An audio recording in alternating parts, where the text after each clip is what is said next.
I thought it was weird because I've never used that sort of thing before. Like I was saying, it had that the big blue one. I mean, it's black, but it's the brand is blue. But that's besides the point. The point is that we are gathered here today, not for a party, not for a function, but for a kickback. Ladies and gentlemen, welcome to the Kickback. I'm your host, Frank Spacuzza, and Lord knows I'm a little bit excited. I have to, sort of damper my, excitement here a little bit because I haven't been behind a microphone for a podcast in. It's been a while. It's been a few years. It's been a few years since Talking Buckets, but I'm more than excited. And now something I actually enjoy. We actually enjoy. And better than ever. Correct. The whole point is just shooting the breeze with a couple fellas. You know what I mean? It's going to be you, and then we're going to have some other folks on and such. But without further ado, joined with me here today is the one and only, Whitefish Bay's only, Rockhurst University's only, Carter Karoly. What's shaking, brother? How we doing? Good to see you. Happier than ever, dude. Absolutely. No, and here. It's a big thing here today. Well, as you can see, it's a very big extravaganza with our candlelit, our candlelit discussion. No, this is calm as ever. I'm really happy to be, here again with some friends. You to start off with, breaking us off here for episode 1. I mean, come on, dude. Come on. I feel honored. Right, damn right, as you should. Big honor. As you should. Come on, dude. So. No, I'm busting your balls. Either way, we're here today. We're in the middle of the dog days of July. Oh my gosh. We got heat waves. We got a little rain. It's feeling tropical. It is feeling. It's feeling tropical. Might I say we might be going Buffett mode. We may be going. Ladies and gentlemen, mode. brace yourselves. We may or may not be going Buffett mode today. Join me here today. I mean, what the hell, right? We're supposed to be down at the beach. We're supposed to have a margarita in hand. There's supposed to be a little umbrella. Like we're done. But no, regardless, this is going to be a lot of fun. Of course.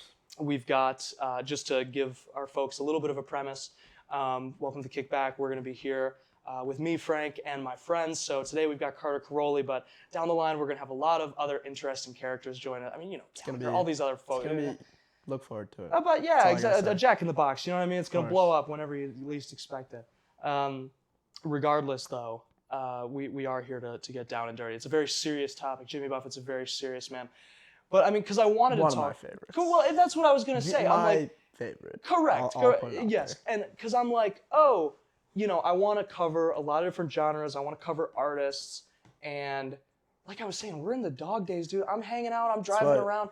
I've got changes in latitudes, changes in attitude. It's crank, there baby. Go. It's crank. So I want. I gotta let everyone know. I gotta give them a premise. What is up with you and Buffett? Because I didn't even think about it. I was like, okay, I want to talk Buffett, and I want to do it with Carter Karoly. Like other genres, I'm kind of like, who would like know what's best for that sort of thing? Didn't even cross my mind. I'm like, get Karoly in here. We're gonna talk Buffett, and we're gonna have a day. So like, when did you? I mean, seriously, like, what, really? Because you were always the island man. When I mentioned high school, you had your floral, you had your vibe. That. It was like, that's a nice compliment. When I saw you, I took a sigh of relief. You know what I mean? I chilled out a little bit. So yeah, I mean, because I know you went to his last concert. I did. That's kind of what I want to break us off with. Very proud of that. Please. I don't know. I guess I've always just been into Buffett. Early age, whenever. I mean, it's always like your dad's putting on something in the car. Yeah. Some people are rocking just the straight radio, like boring, in my opinion. Sorry, just straight, yap sessions. But yes, when I got in the car, it was only, as you said, island vibes. I was literally only listening to Jimmy Buffett probably from when I was 5 years old up until every time I got in the car, it was either Radio Margaritaville, No Shoes Radio, No Shoes Nation actually, and then Kenny Chesney's radio now more recently. But literally, just got in the car. It wasn't even, to be honest, I didn't even like him at first. Like, I was like, Dad, turn this off. Sure. But I don't know, as I got older, like I went through phases. I feel like every teenager goes through their little rap phase. Sure. At least there's always a smidgen. Yeah, there's always like a 2%. Nothing wrong with that. I still listen to rap occasionally, but sure. I don't know. I guess the last couple of years, I just really started listening to his music actually, and like, I mean, Wisconsin. It has its up, it has its downs, but I just started to like it more recently, and like I just started to listen to it more, And as I was listening to it more, I was like, wow, like I know almost every single song that could come on possible. Yeah. Yeah, that's pretty much just how I got into Buffett. And then nice little flex, did go to his last concert, Alpine Valley. Let's just say it was a very upsetting day in the Karoly household when we heard his passing. Yeah. But yeah, it's pretty much all thanks to my dad. Probably a bigger Buffett fan than I am. Sure. Parrothead, as you could say. Parrothead. Parrothead, yes. Yeah, that's my start. I mean, straight up, yeah, because I had to ask, because you mean you were always like, from the moment I stood around you, like I was saying, it's like there was this tropical vibe, which you clearly found in your car, which is the single-handedly, I would argue, the single-handedly most important place to play music, because you could argue shower. Yeah. I mean, you could, but I'm talking about you're sealed off from the world. Oh yeah. You create your own environment for this listening space. You know, you can mess with your bass, your treble. It's like you feel like you're in a studio at times. Yeah. You know what I mean? And so, especially if you got your windows down, you got a little song. You know, That's see now I'm starting to read your mind. It took me a sec. Yes. You're just trying to relax, and I mean, if I can get away from Wisconsin, love the summers here. We're big heat wave right now, which is very Buffett, but I don't know. But it's love to get down to the Keys where he was. Well, I mean, that's his natural habitat. Yeah. But I mean, I noticed what you said there, and because you talk about like, oh, it's about escape. Let's get away. Exactly. Let's escape. Yep. And in my preparation, it was kind of like, oh, let's listen to, hear, what some folks have to say about, some fans. It was like, I watched a big documentary on all sorts of fans and real deal parrot heads, and it was all about the common theme that I found, the word, the theme, doesn't matter what it is.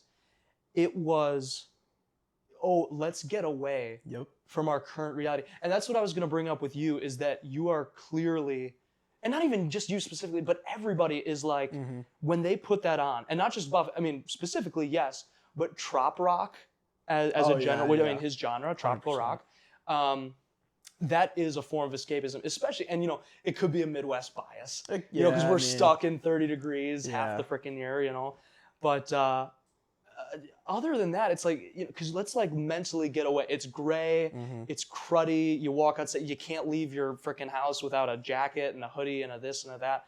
So it's like, no, let's take a second to mentally escape. I was out at school, it was the middle that, we're stuck in the Bronx, it's freaking December, it's crappier. I'm like, dude, this sucks. And lo and behold, there it was, shining like an orb, a golden little sphere of just that changes in latitude, changes in attitude. I'm like, oh my God, like what? Correct. It was finally a little bit of an escape from, and not just the climate, honestly, but just the work ethic. Sorry to interrupt you. No, I'm letting you know. That's like his biggest thing. He kind of blew up because his music was like amazing. But it created, he created his own mantra, I guess you could say. Sure. Like, people found his music as more of a theme. Like, it was like a getaway, or like, people could just enjoy themselves and, I don't know, be themselves, I guess. Like, as you said, it's an escape. Being in Wisconsin, you just touched on this, like you were at school. There's times I sit in my backyard. And you're done, take out my little beach chair and sit in the grass. Sun's beating down on me. It could be like 60 degrees, not even that hot. Throw on a little Buffett, and I'm like... It cranks it. There's an added 5 to 10 degrees Fahrenheit. Easily. It warms you. You're kind of like, oh, I'm not even that cold. I love that spring convincing. You're in March. There's still slush on the ground, but you're like, there's enough sun. Let's get out there, whatever. Oh, that's golden. Because, well, no, and you're right. And that is, because, I mean, whether it's escapism, whether it's... And you are right, because obviously the music, we all love it. It's good. 100%. I mean, because it's, it has blues influences, it has country influence, it has calypso influences, from the steel drum to it goes on and on. But at the heart of it, it's all about, it was formed essentially, I want to bring up the one and only, let's see, I believe his name's Knickerbocker? Yeah, Scott Knickerbocker, that was the name. This guy, apparently he was the founder of the parrothead clubs and all that. But he was saying that, when I moved down to, he moved to St. Petersburg. I believe he was from Atlanta, or one of those two. And he had moved away, and what he had been doing is that he was a fan of Deep Purple was his favorite band. Mm-hmm. If it a little Smoke on the Water, you know. Yeah. So, but still, like, I mean, not the opposite of Buffett. You know, it's not death metal, but it's still just, you know what I mean? Like, these are heavy riffs. These are, you know, what you could technically classify as stoner rock. You could technically classify as heavy rock, because he talks about, I liked Black Sabbath and Led Zeppelin. First of all, hell yeah, but you know, there you go. But because I remember I watched him say that, and I was like, okay, how do you, like, where is this bridge? Where is this jump to JB? Because otherwise, it does not exist. There's nothing similar in those. I mean, maybe if you get really nitpicky, but to the naked ear, not a snowball's chance in hell. But he was like, oh yeah, I was really homesick for the beach and the water, and it was mellow. And then that's where he began to really become a fan. Before that, he had heard, what's it called? He had heard people doing covers. He had picked up that live album. Oh gosh, help me out here. You Had to Be There? Oh, yeah. Was that what it was called? You Had to Be There live. And this is already in the late 70s. I mean, Margaritaville had been released, like, you know. Gosh. 77? 77, yep. That's when she came out. But it was like, so he was already a hit. But I also feel like it was still a very Southern thing. Like, his whole point was like, I'm trying to get away. I'm trying to, you know, remember my home by the beach. I'm trying to get. So it's like, you know, and actually one of the interesting things that he says is that when he first heard him, he wasn't a big fan. Mm-hmm. He was like, I saw him as a country artist. Yeah. And it was funny because I was like, really? Like, mentally, I would never connect those dots. Why is he a country artist? Mm-hmm. No. But if you get down and dirty, you're like, hey, no. I mean, I don't think I'd go as far as to call his early work country, but I would say that it's close. I mean, it's damn close. Pretty much, like, that's kind of how he started. He grew up. First of all, dude was not a islander at all. No, he's from Mississippi. Grew up in Mississippi. Yeah. So big Catholic dude. I don't want to say he was Catholic, but he was. I know he was like an altar boy or something like that. Sure, there's something. Something about that. But you get the point, yeah. Then he moved to New Orleans, or didn't move to New Orleans, but he was performing in New Orleans, like kind of before his hits in like the '60s, when he moved. Or like that early 70s. Yeah. Moved to New Orleans, performed there, which, as you said, like kind of was kind of a country artist. Mm-hmm. I guess that could be a good start, but like, he didn't really get his. I keep using this word mantra. I don't even know if that's the right word to use, but he didn't get that till he moved to Key West. Correct. And that's where, like, if you know anything about Key West, like back then was really only the southernmost tip where like drug smugglers and like cartel were like working pretty heavy. It's seedy. It's like, and that's kind of like what inspired his music. So sure. Well, yeah, it's renegade-y, you know, in a little bit. And honestly, because before all that, I mean, when was his first album? 70, 71, if that? 70. It was 70. Because I remember I was scrolling. Which didn't do well, by the way. Oh, God, Did not perform. It was like very political. Was it really? That's what was people said. 70, it's freaking NAMM. That's you know what I mean? Also, good segue. Part of the reason why people liked his music was because it was very post-Vietnam War, and people were like tired of the BS hearing about politics and everything, which is why people grasped onto his like island vibe. They're like, okay, this is the getaway, as we said. So yeah, it's immense. And I'm also interested because I feel like that whole idea of relaxed music, it was changed because Woodstock. Yeah, let's talk about 100%. 1969. It was obviously like nowadays we see it as like, oh wow, this was this big influential, like it was awesome, it was so cool. Back then people are like, these people need to be disposed of. We can't stand. Get them out of here. The general consensus. I mean, obviously it was huge. It was a couple or a few 100,000 people, but that's in a nation of millions. You know what I mean? And for the most part, a silent majority, people were like, this is weird. And so that's why you see such a quick, you know, grasping. You know, when Zeppelin came out or when Sabbath came out, both in 70. And throughout the 70s, especially the 80s, it became all about like, you know, turning away from that countercultural, or at least original countercultural movement of like peace and love. It became like you see the macho man, whether it's Rocky or whether it's just, I'm thinking Sylvester Stallone, all of his, you know what I mean? But it's like I think people became a little bit scared of relaxing, and it was all about like, and obviously that's not fully true because you had the Eagles and you had a few other, but still for the most part I think people were wary in that early 70s. Yeah. And so that's why he stuck to his guns, I bet. I mean, because I remember I was scrolling through his albums, and it was, I believe, 71, 72. It was a pink carnation and a white sport coat. White sport coat. His album? Yes, that was the name of the album. But it was, if you don't know, that's that is like a Marty Robbins did that, dude. That's the version I listen. These are doo-wop, western, cowboy country songs. Yeah. That he's trying. Yet the album covers are still him on set. That's what I don't understand. That right. Because as you're saying, 71, 72, 73 didn't exactly come out with anything great. I mean, their first album didn't do well. 71 through 73 didn't do amazing. I mean, as you were saying, didn't really relate to like the island vibe yet. Get to 74, comes out with Come Monday, Living and Dying 3/4 of the time. And kind of that's, my opinion, one of my favorite songs, Come Monday. That's where it took off. So, with the island vibe. I mean, he was quoted saying like, "Oh yeah, that song saved my life." Like, whoa! Like when an artist says something like that, you gotta, listen, because it's like, whoa. And dude, Come Monday was the first song I. Well, I mean, other than Margaritaville. I mean, I remember I was like 10, or no, okay, 12, give or take, And I'm like, I love this song. We were at a family party, and I have some cousins of mine, distant cousins and family friends that are just killer at guitar. Mm-hmm. And they're like, you want to do a song with us? I'm like, hell yeah, dude. What do you want? Come Monday. It was easy peasy. Got up there, ripped it. But regardless, it's like, obviously I was 12. I sounded like a little geek, little prepubescent nerd,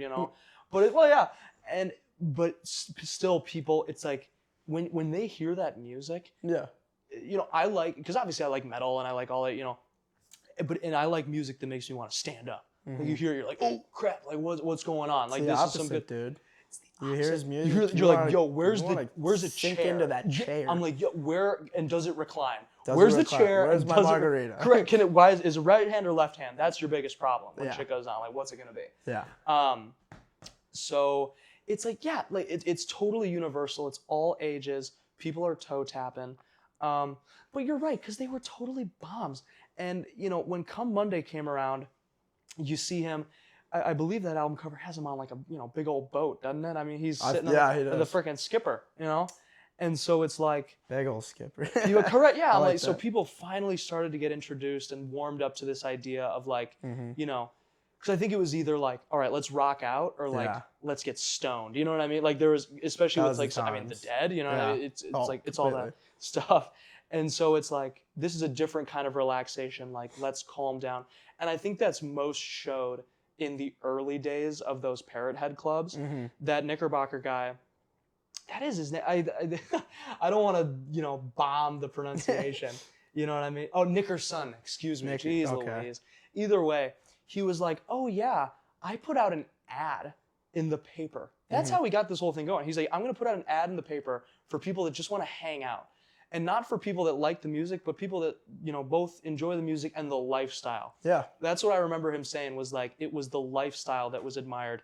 And not so much, let's get 10 margaritas deep and screw around on a beach. But like, he was talking about, it was like 15, 20 people, 10, 20 people. Dude, he, like, literally when he first started, he would play, like, I remember reading about that. He would go to, like, little shitty dive bars and go play in front of, as you said, 15, 20 people and see literally what works. Did people like it, or were people like, let's get out of Dodge? Let's hit the road, yeah. So he's trying out a new vibe. I mean, that's the whole thing about every artist that you see that is successful or at least well-known was weird at first. Oh, you know what I mean? Like everyone's first album, I mean, except for, whether it's Sabbath or Zeppelin, I know I'm beating their name to a dead horse. But I mean, the Dead, their first album was kind of so-so. I mean, because they're trying out new stuff. They're pioneers of the genre. It's like, and actually, I take it back. Zeppelin and Sabbath, obviously, they created a new sound, and, obviously, Deep Purple, and, list goes on. Foghat, who knows? But I don't think they created, they built. Like, that was a building, like, they had the blues, And then they had, you're in your people are finally starting to get good with guitar. You see Yardbirds, you see Jeff Beck, you see Clapton, you see these incredible guitarists getting their start. And so they built, but to create an entirely new vibe, and that, because it's a brand, Carter, it's a culture. That's how he got famous. Like, obviously, people liked his music, but it was more of like, he created a vibe. Mm-hmm. And that's how he became a billionaire. Yes. Trademarked Margaritaville. Bang. Like, how many things did he come up like with just off that? He has a whole brand behind it. Landshark Lager. I'll leave it at that. Say no more. I'll leave it at that. Say no more. But he boomed off it. He created a whole brand for himself. How many restaurants? Like Landshark Lager. Mm-hmm. And he literally trademarked Margaritaville like as its own thing. So no one else could take it. Yes. And it blew up from there. And look at him. By the time he died, he's a billionaire. Yeah. So. Which is exceptional. Because it's like, yo, you're going about your business. You moved. And that's the thing. Because he got into his creative flow. Because that's what he was at heart. He was a cool guy. Yeah. Just didn't give a damn. He's like, no, I'm going to get on my boat. I'm going to have a few drinks. I'll cast a line in here. We're going to screw around and meet some people. Yeah. And he did. That was there in Florida. He wasn't there in Florida. He was in Atlanta. You know what I mean? Not necessarily Atlanta, but just he was running around and figuring stuff out. And it's like, no, you got to find your musical home. And he had thanked, whether it was, I do think it was Nickerson actually. He had thanked him and said like, thank you. I finally feel like I'm at home. Any coincidence that banger albums started coming out right after that? Probably not. No. That sounds about right. I mean, can you talk about like a better life? Like, be honest. we do have our fantasies about okay, let's get down there and let's. Things don't work out after college. Heading straight down there and working on a boat. Correct. So. If this thing doesn't get 100,000 views first episode, it's happening. So our chances are looking pretty good at that happening. Yeah. Yes. But no, I mean, I don't really know, man. I mean, I've been a fan for quite some time, and at the end of the day, it spans. Like, because when it first started, it was such a Floridian thing. Mm-hmm. I mean, it was, because that's beach culture. And not Miami. Miami's a separate, it's like a little city state. But like you said, Key West, because you spent a lot of time down in Florida. You screw around there. You were just there, weren't you? You were, Savannah. I was in Savannah, yeah. Sure. But we got the grandparents have a place down in Sarasota. Bingo. And I grew up in South Carolina, Hilton Head, so I've always been. I feel at heart, my family. We live in Milwaukee, have my whole life almost from since I was somewhat little. But at heart, we're definitely more of, get our asses to the water. Yeah. We've always been a coastal family, so correct. Which influences it? Yeah, you said your pops, your old man was like the king of it. I mean, you said he had been to like how many shows? Greg has been to and my mom, they've gone to 6 or 7 concerts within the last 10 years alone. So. Yeah.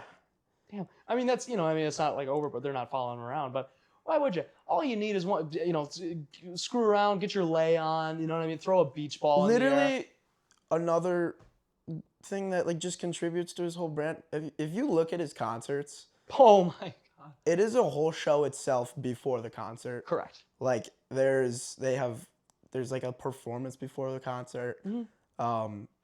And it's nuts. If you can, go look at one of his concerts. It's a good time. Yeah. And people loved that. Well, yeah, because they'd never experienced. Do you have a favorite set you'll put on or concert? That Fenway one, isn't it? Live at Fenway Park. I don't want to say it was 2006. Check it out. Yeah, 2006. One of my favorite live albums of music of all time. Oh. So. Yeah, and I think that's what also contributed to is people started obviously back then hippies were looked down upon. Yes. But people started grasping on that life would be kind of nice. Yeah. I don't want to deal with all these real world problems. I kind of want to just sit at the beach, drink a margarita, and forget about life. Yeah. So that's why people started grasping onto it. Yes. And that took off all over the country, dude. It wasn't just fans in the South.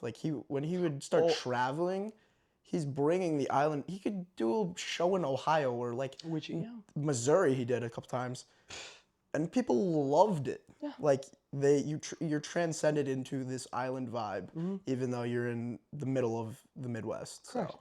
I'm not even casting shade because we're Midwestern ourselves, but some of the folks here, they've never seen a beach in their life. No, literally. And it's like, but they're just like, okay, this seems fun from what I've seen, and they still bite it. They grab onto it. Yeah. And it's like, obviously, I'll try and say we'll hopefully have a Grateful Dead episode coming up here. I know we will because I'm a big Deadhead myself. But you do have to, because they are very similar. Exactly. That's what I'm talking, because they're parrothead though. That's what the quote was from from one of the documentaries I peeped. It was the beginning quote. Jimmy was like, geez, there's a lot of deadheads out there. Yeah. And one of his guys was like, parrot heads. Parrot heads. Like, those are the guys. That's what it is, because it's like, you can draw similarities. Like, yeah, these are people, like, sure, they'll roll a joint, they'll have a day, they'll, get out and screw around. And the tailgating culture, like, that's especially, you know what I mean? But, so you can draw similarities, but at the same time, it's different. You know what I mean? These aren't spaced out jams. I mean, Deadheads would go there. I mean, I'm sure maybe you know, maybe you don't. There's a whole group of folks that would go see the Dead called the Spinners.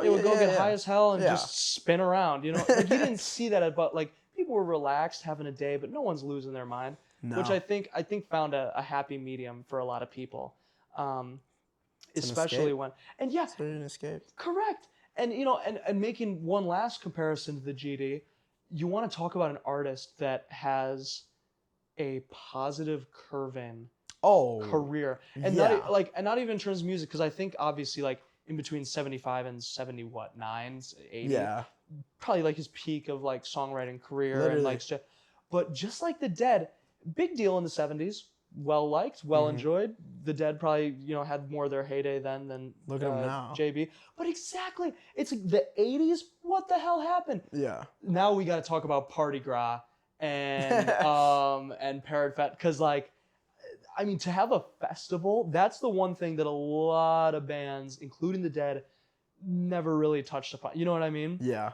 Because let's see, I mean, it was a convention. It was a convention. It was that Nickerson I'm telling guy. You, dude, he has a whole brand to his name. And it's people that people love it. They gravitate, but they were I love it. Rightfully so. Damn it, we're all smiles. But it's like, to have an actual convention, and it goes on today. God rest his soul. The man passed a couple years ago. But they're still rolling, whether it's Coral Reefer Band, or if you want to get into, some more like Scott, like whether it's Sublime or like, some of the Sugar Ray songs, or Sand Dollar, it doesn't matter. But people are still rocking, whether it's trop, and people have, siphoned out a little bit and injected it into, ska or like more calypso or, more rock, whether it was heavier or lighter. Either way, people were, and they still are, they're losing their minds, because here, let me take a look. And it was the Coconut Telegraph. Because again, we talk about sphere of influence. A magazine, dude. Oh, I know. Well, a newspaper, magazine, it doesn't matter. Newspaper, actually, I think newspaper carries more weight than a magazine. Yeah. Because, magazine, lovely, but then you got like ads in your feature and other stuff. But a newspaper, it's like, yo, this is just all things tropical. Again, just contributing to the vibe, bringing it up, bringing it all, out to the world. People are interested now. Yeah. And that's what he submitted his letter to. He was like, hey, does anyone want to hang out? And that's what I was saying earlier, is that it was 10 to 20 people originally that were like, down there in the South, hanging out, having a day, like listening to Buffett, and then just, making drinks and screwing around. He had said here, it was, I don't know, barbecues, and they went rafting. I mean, just like, just like total Buffett vibe. But what they had done is they had put Nickerson, the founder's contact information in the paper for like their next edition, and then that's when it blew up. Yeah, that's when it blew up, because then he started talking about, we got calls from Detroit, Madison, LA, Las Vegas. Those are all the cities I remember. For everyone who does not know, the Coconut Telegraph. Thank you. Actually, yes. Essentially, if you think about like, the saying, I heard it through the grapevine. That is essentially what the Coconut Telegraph is. Mm-hmm. Bunch of Buffett parrot heads. That's how they talked about Jimmy back in the day. Yeah. That's how people found out about him and everything. Yeah. So. Which is neat. I mean, like, because now it's like, great way to get your name out there. Yeah. I mean, now you have like either like, industry plants or like, I mean, I say that because I'm whatever. I don't know. I'm just biased. I'm grouchy. I'm an old man. You know, I like my Dead. I like my Buffett. I like my Steely Dan and a few others. Oh, Steely though. Oh, Steely. Oh, Steely. Hey, yeah, there you go. Great comparison. Great, phenomenal. I mean, comparable in vibe. Comparable in vibe, yeah. Comparable in vibe. Because I mean, jazz rock, and I don't even know like what to like classify Jimmy's music as. Like it's its own thing, I guess. The most, it is its own thing. It was his own thing in 80.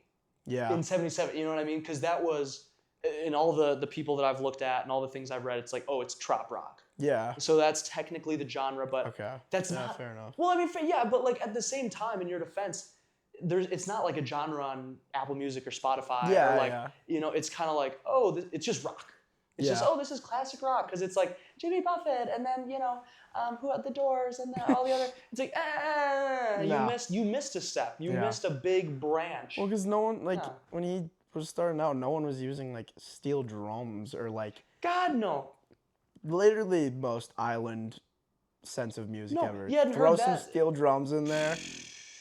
Get out of here. You hadn't heard that since Harry Belafonte. I mean, literally, like, One Bunch, you know, Banana Bunch, you know, that whole song. It's like, what? Because that was like a foreign thing. Like, oh, we're listening to worldly music. You know, the same way I'll put on, you know, like that, you know, a couple Indian songs or a couple, you know, Hispanic songs. It's like, because you're like, oh, I'm listening to fun worldly music. When in reality, it was like, no, this is the beginning of a genre cross. This is the beginning of a new sound that's happening here. And I think any time, that's what I want to, it's the percussion that I think is that, because it's like, you want to look at, I mean, to go back to, I mean, Steely Dan, very drums based, very percussion based. Yeah. They leave space. You'll hear a space for a hi-hat to clink. You'll hear a space for a bass drum to roll. You'll hear, you know, it's creating space for the drums. And because obviously when you think of Jimmy, you think, oh, riff. But it's like, no, dude, when you hear steel drums and little, you know, riffs in the back that are, you know, taking things, because you're using a different timing than John Bonham would, or than Bill Ward would. You know, it doesn't matter who, but you're using a different timing. And forgive, you know, myself to all the listeners, I don't know the name of Buffett's drummer, but regardless, he had to take a step back from all, because you got to think, you're in the mid 70s, late 70s, all you know, and I mean, by then obviously you had a decade of like, you know, the Indian influence since Sgt. Pepper's, you know what I mean, of the Beatles. Yeah. So like there had been, you know, I'm not trying to call him like a pioneer. God, dude, I'm mad I don't know the drummer's name. I know, right? That kind of let me down. I feel bad. I was like, damn it. Like, let's, well, you know. Percussion? What's that? Like percussion or like? I wonder if he did have. Let's see. I want to say it's like Eric something. I don't know. Well, that's always a safe bet. I mean, let's see. Who's a drummer? Mr. Roger Guth. He had been a drummer. Well, that was since 89, it looks like. So, I mean, naturally they've gone through, but they had to adapt. Coral Reefers. There you go. Now, I'm going to pass that on to you because I want to be educated a little bit. I'm sure these folks want to be educated a little bit on what that whole scene is, because that's a whole other little twig. That's a twig, not a branch, but a little twig. Yeah. I mean, I don't know. That's kind of like what his brand evolved into. Sure. Which like contributes to his concerts, I guess you could say. Mm-hmm. Back then, it was like, you know, he was putting out his own music. Obviously, he had people to help him, but now Coral Reefers, for the people who don't know, it's all the members in his band, I guess you could say, and they've taken on like a huge part of his music. Sure. The ladies in there, the Reeferettes, as they say. Stop it! They're not called the Reeferettes. I swear to God. That's awesome. I swear to God. That's actually so sweet. Well, I forget her name's Tina. I know that. Nice. I know I'm not good with like their last name. I don't know. Her name's Tina. I know that. Sure. That counts. But now, especially after he's like dead, which sucks. They've taken on a huge part of his music and kind of what's still keeping him going, I guess. Well, yeah, the music never stopped. Blues for Allah. So what is it like a cover? I mean, like, you wouldn't call it a cover. It's more just a continuation. It's kind of like Dead Company, I mean, you know. It's the core. It's like I said, they're like his background. I don't want to say background. His studio. Yeah, it's his like whole production. I guess I could sum it up to be. It's his whole production of what makes his music. I guess. Mm-hmm. in a simple way. Which is fun percussion, laid back riffs. Yeah. It's what makes his Calm. music music, in my opinion. And it's a very correct, which is such a unique thing. And it's such a, fun continuation. Like I was saying with both Party Ground, and they have party, because they're still taking over New Orleans. Carter, this isn't a party that they're having down there. It's a parade. It's a parade. Dude. They've got freaking, I'm watching this thing. I was in disbelief. I had known that there were fans and that there was a continuation of the group and that, all sorts of little sects. And I was like, that's really cool. Keep it alive. Awesome. But I didn't know that people were still freaking out and losing their mind. And it's like, all I can think is hell yeah. And that's lazy on my part. I wish I had something more productive. But I'm just like, hell yeah, dude. Sums up perfect. Correct. Like I was saying, this whole the reason people love his concerts is because it's a whole production itself. Yes. Like you're gonna have a blast even if you didn't hear the music. Yes. And I think that's what the Coral Reefers help out with doing. Thank Heaven. Please, pretty please, tell me about your concert experience, because we've been beating around the bush. Yeah. And I want to hear, because I did not have the pleasure. I did not get to experience that treat. It's something else.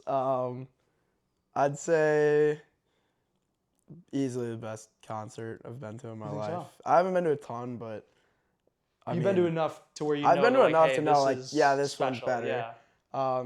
It's just like the way, I don't know. It's like the way the crowd gets involved. Like I don't even. There's no easy way to say it, but it's like I keep beating a dead bush. Yeah. Like it's a whole production itself.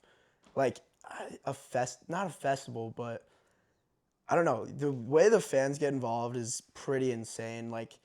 If you have a chance, listen to that live album at Fenwick. Mm-hmm. I would have killed to be there. He just he gets the fans involved.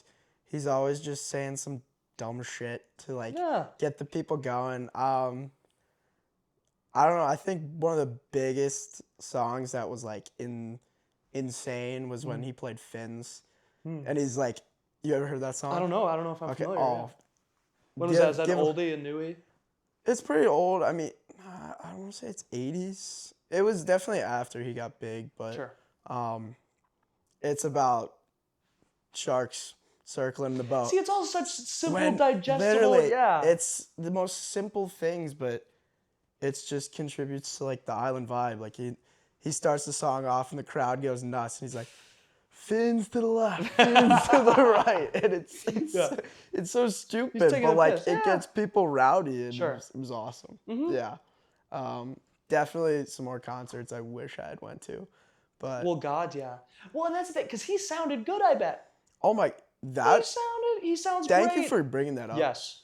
Another reason why I love Jimmy is because, in my opinion, I don't think his voice ever changed from when he's when did he start? He was 30 or 30, 40. He was a little bit later, yeah. When he got big, but he's, what did he die at? 76, something like that? Give or take, yeah. I'm gonna. Yeah, but from the time he started to the time he died, I think he sounded the exact same, and if not even better, in my opinion. So sure, ADH. Well, at the same time, he's not. God, what's his name from frickin' Motley Crue? Oh, you know what I mean? It doesn't matter. You know them. They're Axl, any of them. You know what I mean? They all sound like goobers. And granted, it's a different style of music. If you got to scream and do coke for what's that? Vince? From Motley Crue? That could be. I'm totally the lead singer? Yeah. That's Vince, right? That's him. Let me look it up. Either way, I've just seen videos of and yes, he was 76 when he passed. So obviously you're singing a different, it's less strenuous. You know what I mean? He didn't give a damn. He's he's singing about with lettuce and tomato. You know what I mean? Another reason why I loved him, he didn't change at all. His whole vibe, his whole island vibe, it's obviously I don't want to say looked down upon by the rest of the world, but no. You can only really relate if you want to be an islander. Sure. There's obviously you got your corporate world and you got you're on vacation. Yes. He was strictly vacation. Correct. Drinking margaritas, basically just drinking all day and whatever you can do to relax yourself. And he never changed until he died. Which is lovely, yeah. He stayed drinking until he died. True. I would love to hear the number of margaritas that guy knocked back in his day. It's just X, dude. That's a variable amount. You know what I mean? Like, yeah. Holy cow. And I mean... Big drinker. Oh, well, God, Funny story about that, too. Give it to me. Okay, so... Give it to me. Actually, 2 stories. Double header. Margaritaville, one of his biggest songs ever made. No, it's kind of a deep. Yeah, yeah. Long story short, he made that song drunk. He was drinking with his. Are you kidding me? I don't want to say. Like Toby Keith and Red Solo Cup. Literally, kind of thing? Yeah. Literally, I don't want to say it was. I don't know. Okay, he was drinking with somebody. Sure. Got pretty hammered. Came up with Margaritaville while he was drunk. Almost forgot it the next day, and the guy he was with had to remind him of the song, and he recorded it in under 10 minutes. All of the best songs are always the filler, just 100%. I get. Yeah. Because it's like, I mean, when you really boil it down, it's a da da da da. Yeah. And obviously, when I hear it, it's different. Like when he heard it, he was kind of like, okay, this is sort, because Paranoid. Yeah. Like the actual, that was a filler song. Oh, they yeah, were like, yeah. oh, we had one more track left, and we kind of were like, all right, let's do one of the most popular old metal songs of all time. Same with Margaritaville. I don't know, nibbling on sponge cake, watching the sun bake. And I'm not criticizing, he's a damn good lyricist, but at the same time, it's like, there's not a lot of, there's a lot of thought, and there's not a lot of thought at the same time. Yeah, I'm going to say there's not a lot of thought. Of course, yeah. Kind of segues into my next funny story about him. Yeah. I cut you off, sorry. No. I'm excited. I love it. Give it to me. The way he writes his songs is exactly like that. He's not like thinking about his songs, like what he's gonna say.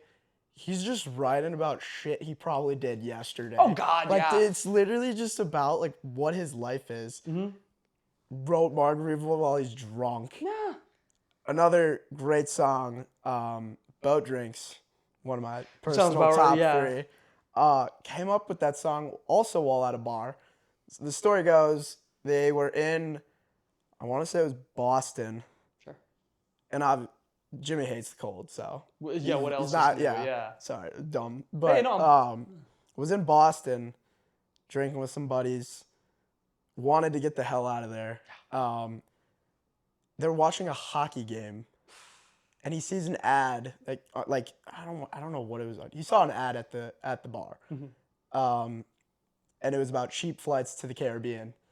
But he leaves the bar. No. Hollers down a taxi. Dude doesn't pay attention to him. Gets in the taxi, drives to the airport by himself. This dude stole a taxi. Did not get caught.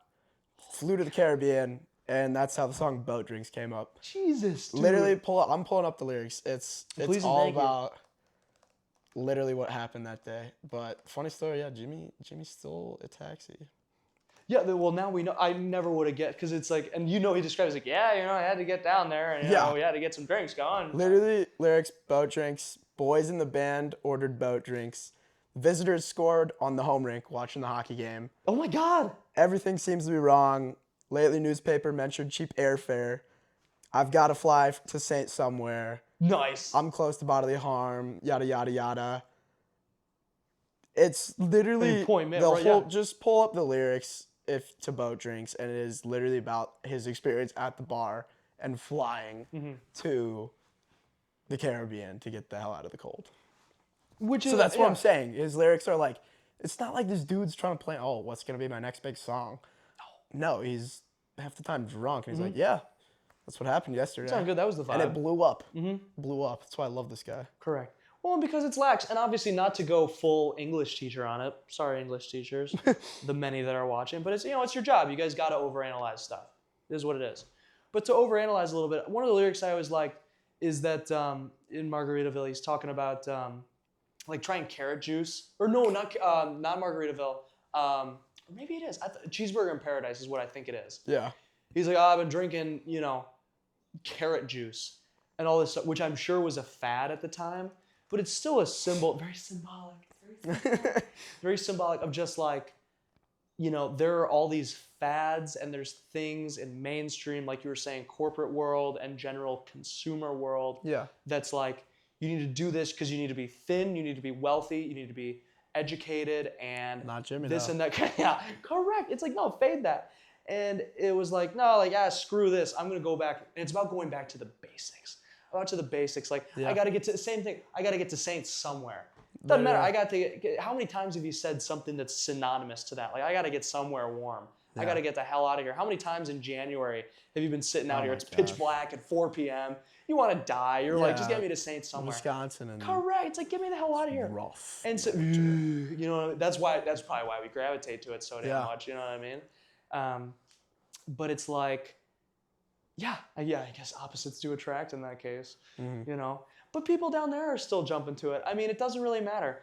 It's weird though, why it's such a quick fit for me. And I get that a lot of people will head down south of the equator, south of the border, doesn't matter, to golf, you know. Anyway, you got Saint somewhere.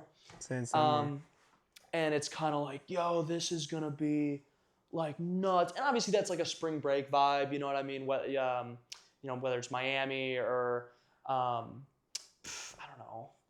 Florida Keys. Yep, there Naples. you go. Bingo. Thank you. Yep, Naples, big one. Marco Island, if you're still between the ages of 15 and 17 by any chance. There's the staple. I couldn't help myself. I had to. But it's like, and you know, because people are like, let's get jumping here. And I'm like, yo, that's cool. But like, I don't know, maybe I'm an old soul. Maybe we're old now. Maybe we're grizzled. But it's as just, we say, it's Buffett mode. Correct. We go Buffett mode. Buffett mode. You sit your ass down. You go belly up. You go belly up. There you go. Correct. Look, I'm just, hey, you know, I'm saying, call him a spade. Belly up. You plop your butt down on a chair and go belly up to the bar, and you do not move. Correct. That's where you lounge. And so we've been enjoying that vibe for quite some time. I don't know. If I'm having, you know, a day, if I'm on the lake, if I'm enjoying, it's like, I'm not a very active individual. Like, if I'm having a couple of brews, if I'm enjoying myself, if it's calm, there's not a freak out. This is not a festival. I don't like, let's go. It's like, no. Give me a little Banana Republics. Oh, come on. You know what I mean? No, it's all about, my point is that we very naturally slide. It's like a shoehorn, dude. We just naturally slide into that vibe. It's quintessential. It's calm. And weirdly enough, and back to that opposites attract point, it was strange because the opposites really did go to town. Like, when I was in New York this past year, I listened to more Buffett than anything. Really? I listened to more Buffett than anything. It's because you want to escape, bro. That's all it is. To square one. Exactly. Because I'm like, yo, I'm stuck up in the middle of the Bronx. I'm freaking out. It's lights, it's flashing, it's this and that. And while I certainly got into like cowboy country as well, and whether it was Waylon or Johnny Paycheck or David Allan Coe, I mean, the list goes on. It's still the same idea. And honestly, I think he shares some ideals. Obviously, like there's blues influences and wanting to, you know, and the blues influence like all of rock, you know, and like wanting to get away. But I also think that some of the influences of, actually, you know what? Screw it. Let's just, because blues is exactly it. You know what I mean? I'd say so, And I was going to talk about, no, I will. I'm sort of flip-flopping here. Excuse me, ladies and gents. The ideas of trop rock, it really, what I feel like but was heavily influenced by that. Yeah, blues. Blues for sure, but also that cowboy Western is what I was trying to say before we had some minor technical difficulties. Thank you for bearing with us. All good. So exactly, because it's like you want to talk blues influences, but you also want to talk about, because that was our whole point, is that like, ooh, the vibe of this is actually what is drawing in people and what is commanding attention. It's the vibe. And that's why I think it's so shared with that outlaw country, because, and I want to say Willie and Waylon specifically, because while they were all certainly, you know, outlaws and, you know, doing their thing, they were also,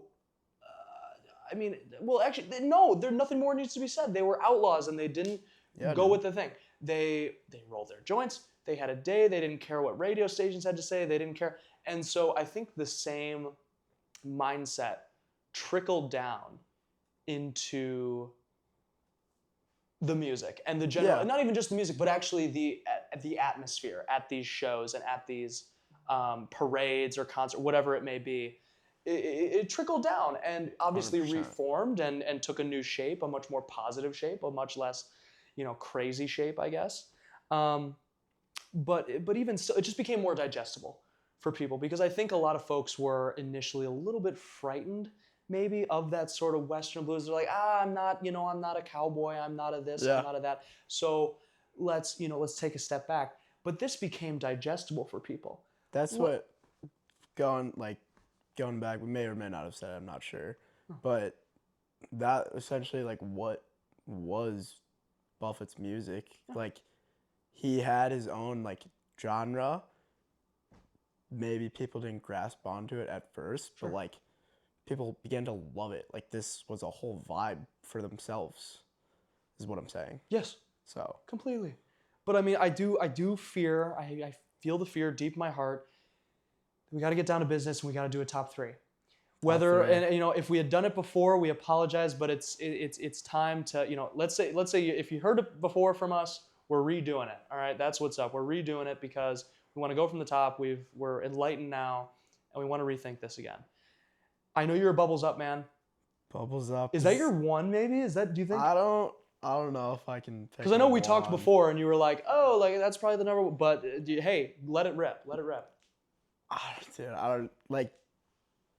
That's the thing. I like love all these songs. I could probably name like 100 songs or not. Right. Thank you, Dad. I don't know if I could pick a top three.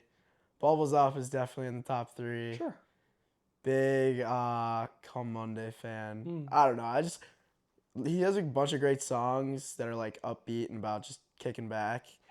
But I'm more of a fan of his like somber, like slow songs that really make you, like sink into your chair. Recline, dude, lumbar support, all of it. If I had to pick, I definitely couldn't give one favorite, but top three would probably be Bubbles Up, Come Monday, and then may or may not have talked about it before, Pencil Thin Mustache. Ooh, bingo, which honestly goes along with that blues you're kind of talking about. There's a little bit of a, not a country vibe, but it's more of like you almost bluegrass. Dare I say? Yeah, There's a lot of harmonica in that song. Oof.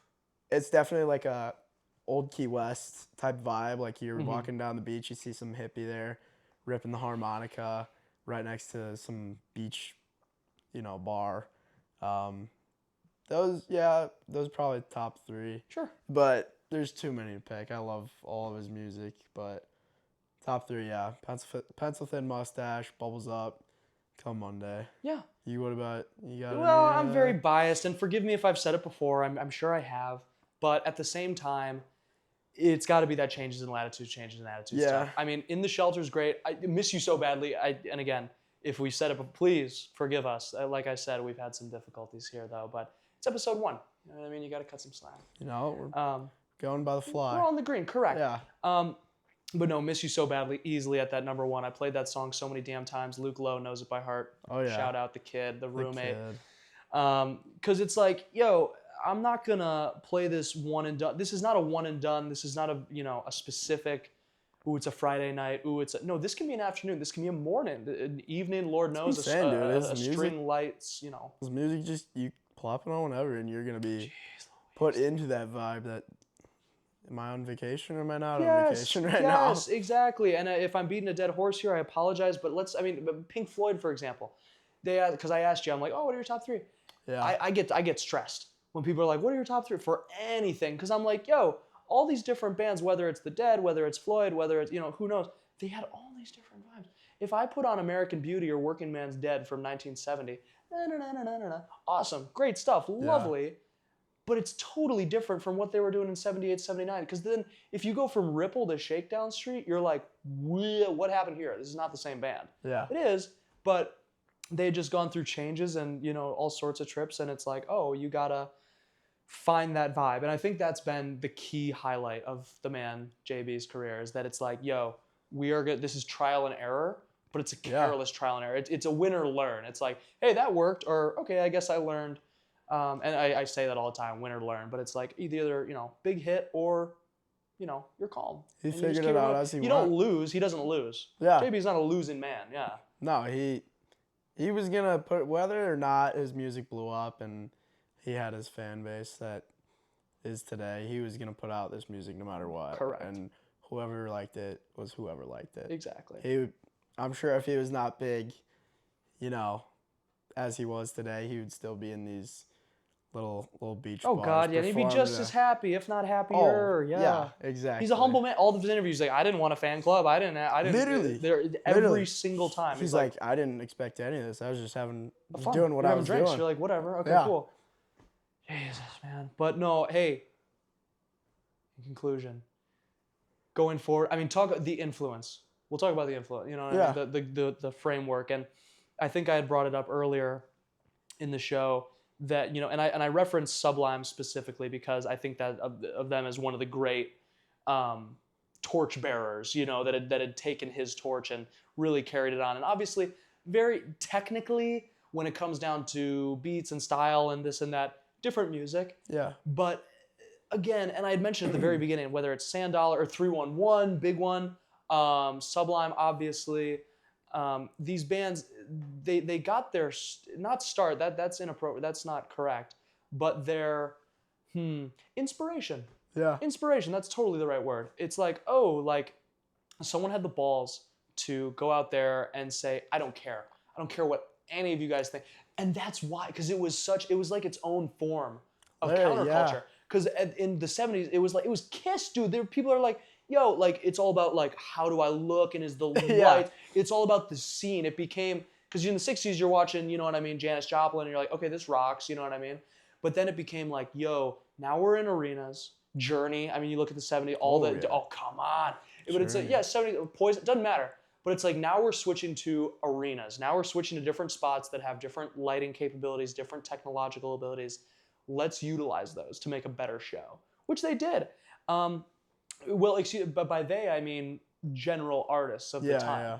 Buffett's just like, hey, I think people are pretty happy throwing beach balls around and knocking about. I think people are pretty damn good with that setup. As we said before, too, it only got better. Correct. Like, positive arc. Humongous, dude. It took off.